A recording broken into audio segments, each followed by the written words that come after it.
Hey everyone, how's it going? Hope you've enjoyed all the sessions that have happened so far in this series of 90 Days of DevOps. Can you believe it? It's day 76 already.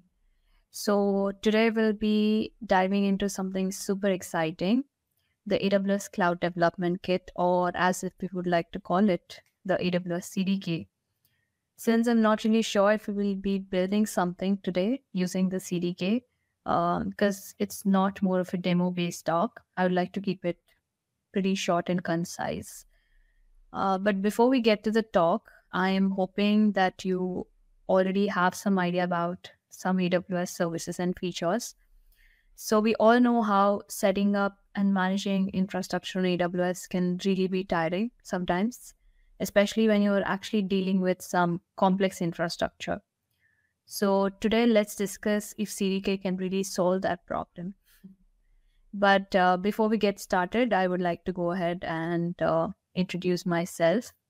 I am Amoga Kancharla, and I'm one of the Global Impact Scholars at NumFocus. I hold an AWS certification. Currently, I am also one of the builders at Women in Cloud Native.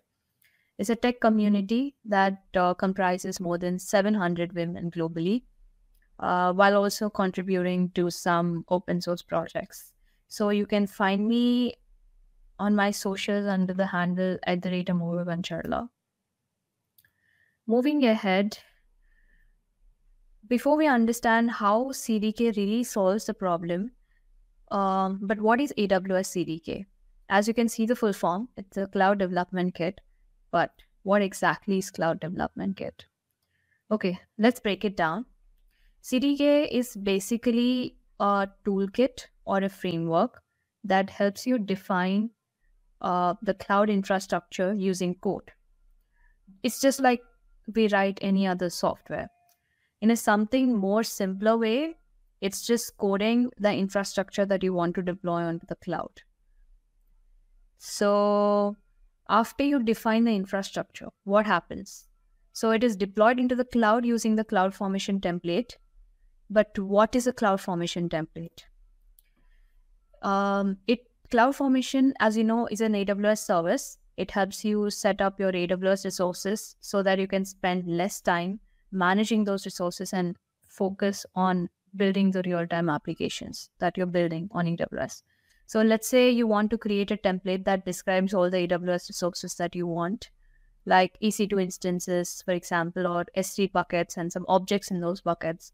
So when you want to define those templates, so the CloudFormation usually takes care of the provisioning and configuring those resources for you. So you don't need to individually create or understand the AWS resources and figure out what service is dependent on what. So CloudFormation handles that for us. And the next slide, you can see how diagrammatically the CDK is explained. So let's say you have the infrastructure as a code that you've already written, and that is converted into the AWS CloudFormation template, which is usually the JSON or YAML files, and that is deployed onto the AWS. And then the resources or the infrastructure is deployed onto the AWS. And one important thing is that we need to understand is that when you have written the infrastructure as a code using the AWS CDK, that is not directly deployed onto the AWS.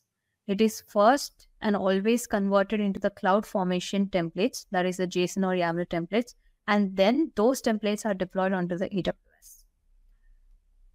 And moving ahead, so let's understand, why do we have to use CDK? I think some of you might know that there are some other alternatives to it as well. That is some other alternatives to CDK, like Terraform, which is very similar to this, even it deals with the infrastructure as a code. But I'm not getting into the details of it all, but let's understand, why do we have to use CDK? Maybe you can go check out Terraform when you have some time. So we know that if we would want to create or upload some objects into an S3 bucket, let's say. So traditionally what we do is we do it through the management console, that we go into the search bar and then type S3, and in the drop-down menu, select the buckets and then create buckets and then upload some objects into it. That's what we do it. But what if we are actually dealing with some complex infrastructures, which actually, let's say you will have to integrate some buckets without some other DynamoDB table or like whatever it is. So something, if you are dealing at industry level with something more complex, so there is a very high chance that we might commit a lot of errors. And at the same time, it is also very time consuming. So this is one of the first reasons that why we have to use, that it's why it's always suggested to use CDK. And the second one, for instance, you consider the architecture that is shown in the picture.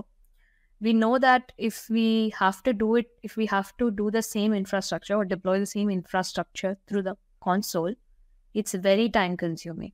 And there is a high chance that we can commit a lot of errors. So using CDK, you can just code out the entire infrastructure or this complex architecture in just a few lines, and you can deploy under the AWS. Sorry about that. Okay. So now let us understand this thing, AWS CDK over CloudFormation. So I guess there might be some interesting question that might arise, that it is, can't we just directly use the CloudFormation to write the infrastructure and deploy it onto the AWS instead of using Cloud Development Kit and further converting into the CloudFormation templates and deploying into the AWS? But here's you can do that, but here's the cool thing. The cool thing is that if you use CDK, you can use any programming language of your choice. If let's say if you code in Python, then you can use Python. Or if you want to code the infrastructure in any other languages, you can use, there's a wide range of programming languages that CDK offers. But when it comes to the CloudFormation, you don't have an option as such. You either have to write the entire infra in either JSON or YAML files only. And we know it's tough to code the infrastructure in JSON or YAML when it comes to like complex infrastructures. So this slide shows all the programming languages that CDK offers. So you can code the infrastructure in either JavaScript, or you can code in Python, you can code in Java, you can code in .NET, you can code in C#, you can code in Go at the same time, you can go in you can code in TypeScript also. So that's the thing. And let us understand the CDK architecture. So it's a bit complicated if you see it at first in the beginning, but it's pretty simple to understand. So the thing is, you can see the CDK app, right? So the app is basically, it's a container. It basically acts as a container for the stacks. So for the stacks and the constructs. So what is a stack? Stack is basically something like a template, you can call it. So this inside the stack, you define the construct. So inside the stack basically holds the resources that you want to define. Let's say if you want to create an S3 bucket using CDK, instead of doing it to the console, you wanted to do it through the you wanted to code it. So what you do is, inside the stack, you have to basically specify the buckets. Like you have to specify the resources. So here inside the construct basically holds the resources. So stack basically, I can say, it establishes the relation between those resources, if it makes sense. So stack basically, in other words, you can call it also as a template also. So basically, let me simplify it for you. It's basically the app. Inside the app is the stack, which is a template, and inside the template are the AWS resources that you are defining, and those resources are grouped into constructs. So after you define the stack is then converted into the CloudFormation template, and then you can see it here. So it is converted into the CloudFormation template, which is a JSON or YAML file, and then using CloudFormation, it is deployed onto the AWS. So that is about the architecture.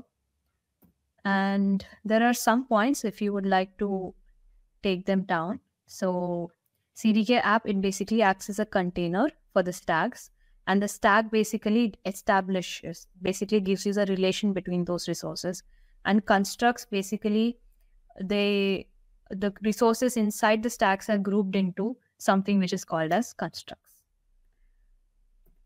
And here comes a fun fact. There's a fun fact about CDK, and the fun fact is it's open sourced. So the code is available on GitHub. So you can actually check it out. And there is a community, AWS CDK community on Slack also. If you would like to check it out, I'll link all the stuff in the description, the GitHub link, and also the Slack community link. And there are a lot of resources online that you can check out if you would want to learn how to deploy the infrastructure, or if you want to try out basically how to use CDK. And if you're actually building some projects, if you want to deploy some infrastructure, like complex infrastructure onto AWS, you can check out AWS CDK. There are a lot of resources. I've written a blog post also. I'll link that in the description also. You can check it out.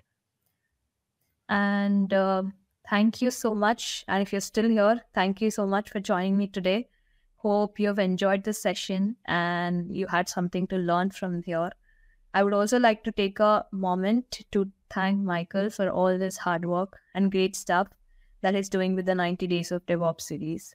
And also thank you, Michael, for giving me this opportunity to share my talk on one of these days. I really appreciate it. All right, that's all for now. You can follow or reach out to me on my socials under the handle Amoka Kancharla. I would be happy to connect with you all. And thanks again. Let's keep building some awesome stuff. Thank you so much.